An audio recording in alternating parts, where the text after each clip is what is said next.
When I go flying, I don't normally dress up like this. But to be honest, when I go flying, I don't normally fly like this.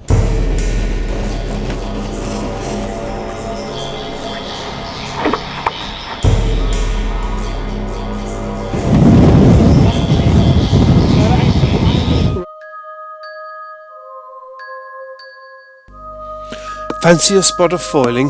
I bet you do. And you wouldn't be alone. But until now, to do so meant mastering an international moth or getting into an America's Cup team. Neither is that easy. But the Formula Whisper could change all of that.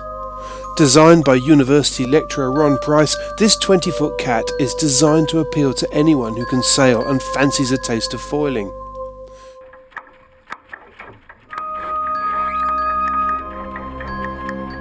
She's an all-carbon fibre construction that weighs just 78 kilos all up. She's not the first production foiling cat, but it is her innovative design that means this could mean foiling for all.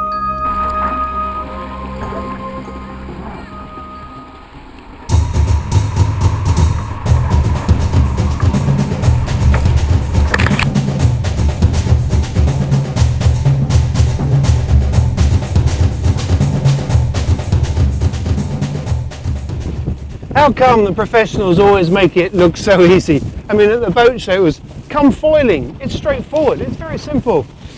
Maybe it's not quite that simple, but it is really good fun. And what a machine. The fact that it's got these twin foils like moths make it very, very different to a conventional foiling cat. Why can't I do it like that? I'm going to have another go. I am. I'm cross now.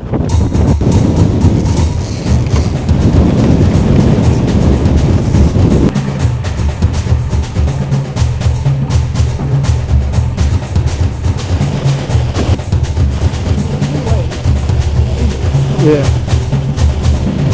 Look at this. This is exactly what this boat's all about. With its T-foil hydrofoils, it's a lot more stable in many ways. You set the ride height and basically just sail to that. And when you've got people on board who know what they're doing, it looks very simple. Even if they do drop it off occasionally. It'll come back. There we go, back up on the foils. Now, looking across at that boat, you look at the little wands coming out the back of the dagger board. That's what's controlling the ride height and making sure that the boat tries to stay at the same height above the water. You can see them really clearly now. Look at that, cracking. Now tell me you don't want to have a go.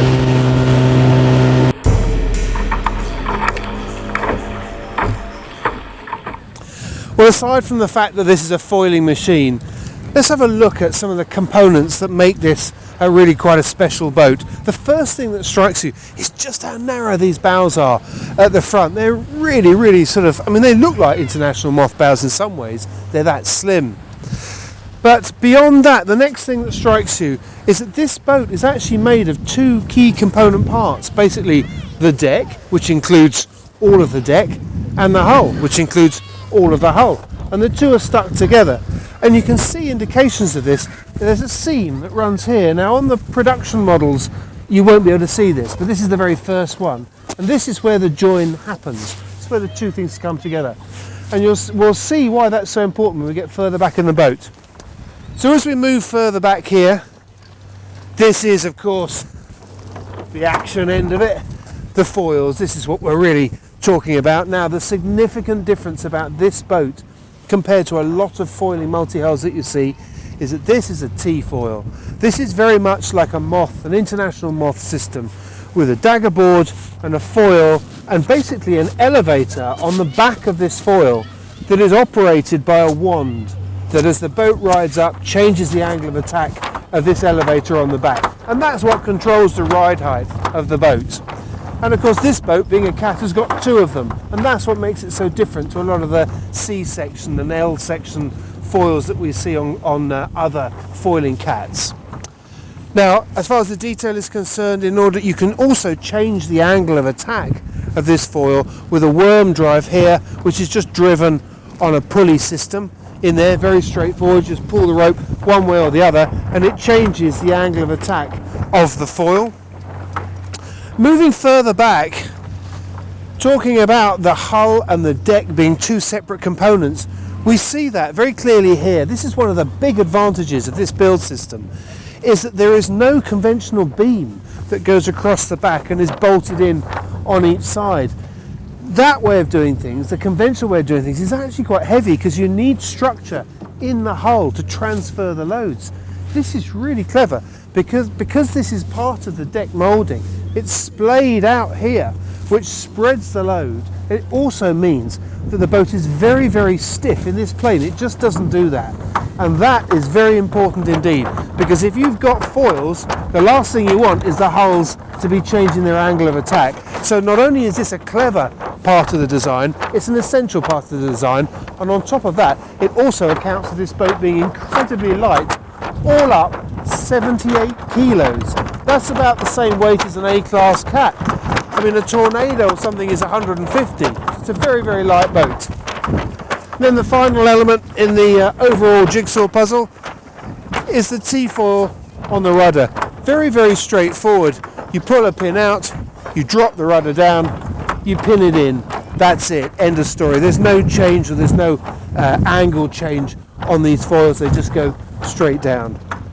And I guess the key thing about the whole boat ultimately is that you can launch it on and off the beach because you just pull these foils up and slide it in. It really is no more difficult to operate or to launch and to recover than a normal cat.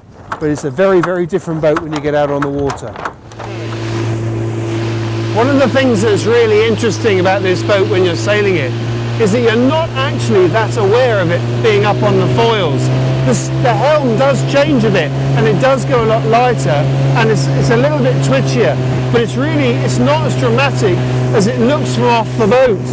And it is quite a smooth transition from sliding through the water as you'd expect a cat to do and lifting up on the foils. It's an extraordinary experience. I can really see why so many people get so hooked on it.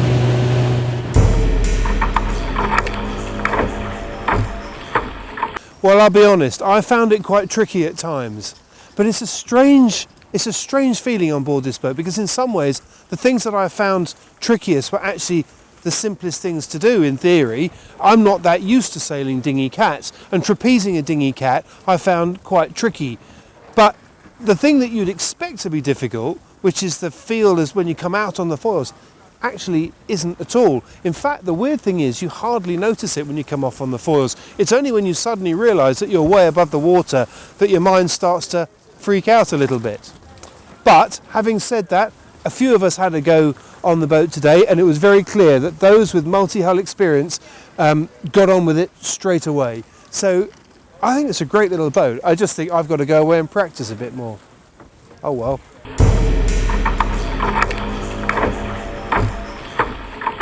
Unless you sail an international moth, the chances are that most people haven't actually been on a foiling boat.